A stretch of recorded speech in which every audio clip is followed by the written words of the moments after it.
Hi, I'm Mitch Gallagher. Welcome to Sweetwater Sound Check. This time out, the latest networkable wireless systems from Audio-Technica. To learn more about these systems, as well as all of Audio-Technica's other products, visit sweetwater.com.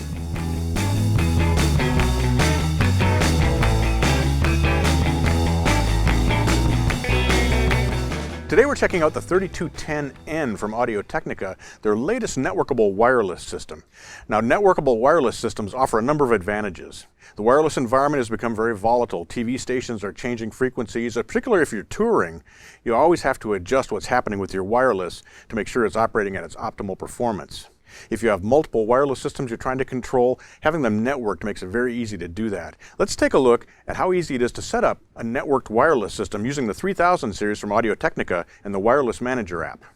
Today I've got 4 of the 3210N networkable wireless receivers. They're hooked up to a distribution system that connects to a DFIN antenna, basically 2 antennas in one. All of these are networked to a network switch, and my Mac is connected to that and running the Wireless Manager. And this gives us complete control over everything that's happening. You can also get cradles for things like your wireless packs that allow you to control those devices as well. So when we begin, we'll have an empty project in our Wireless Manager.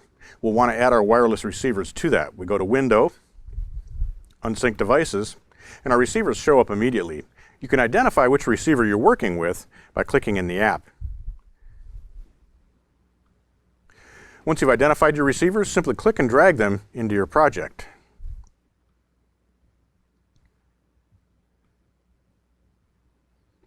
Now, we can also use the Wireless Manager app to incorporate other wireless systems from other manufacturers. If we click the plus, we can see the range of things that we can add from other manufacturers. Now, you won't be able to control those manufacturers' products using the Wireless Manager, but you'll be able to take a look at their frequencies and work around those when you're creating your frequency map.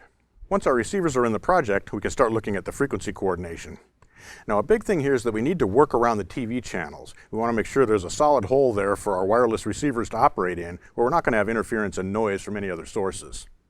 And we'll need to basically make sure that the project is seeing those. We'll click here, click Add, and now we can see the frequencies those are set at right here in our graph.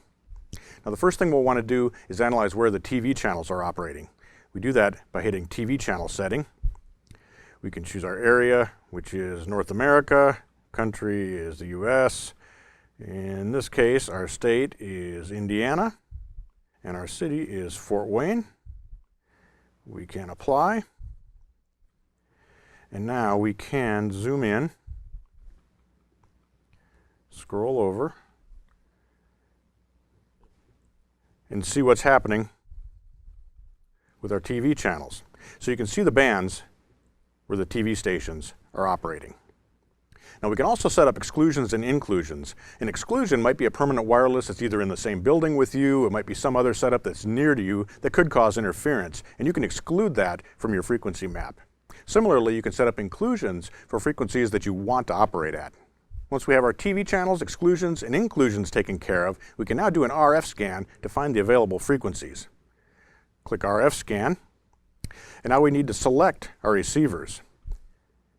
Now, let's select all 4 of these, because that will operate faster than trying to do each one individually. Hit Start.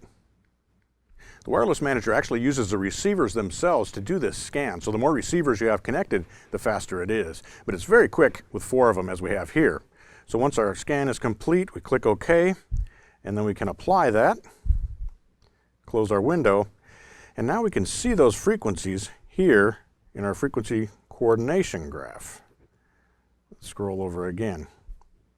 To make it a little easier to see what's happening here, let's turn off our exclusions and inclusions, threshold, and the model band.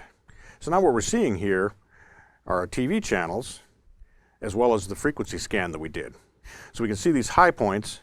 This is where our TV channels are operating, and these spikes are other wireless systems that are operating near us. And we can turn the threshold back on, and this will show us the strongest signals, the ones that are above a certain point and that are going to interfere with our wireless systems. We'll want to work around those when we create our frequency plan. Now we'll have the app create a frequency plan for us. So we have 4 different wireless systems here. If we scroll this up, we can see all 4 of those. A couple of things to notice here. One is we can set the stability for our system. We can choose to either have more channels with less stability or a more robust system with fewer channels. And we can also set the priority for our system. And this is important when you're working with a large, say, a tour group where you want to make sure the lead vocalist has very high priority so theirs never drops out. We can choose that here with the priority setting. Once we've made those choices, we hit frequency plan. We want to make sure we're having an intermodulation check, and we'll calculate. The system will come back with recommended frequencies for us. You can see we've got 4 of those for our 4 receivers. We'll hit apply to accept those frequencies, close this window, and now we hit deploy to push those out to the receivers.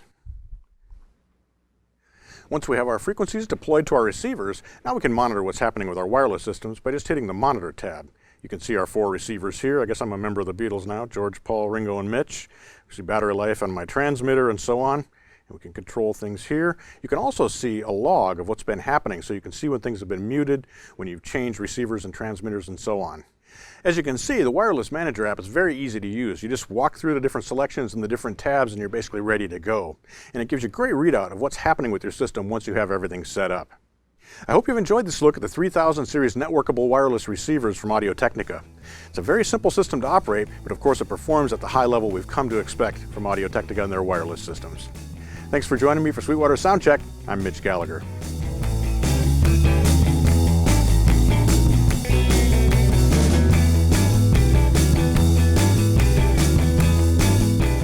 Thanks for watching, and be sure to like, comment, and subscribe. Click here for more videos like these, or start at Sweetwater for all your music instrument and pro audio needs.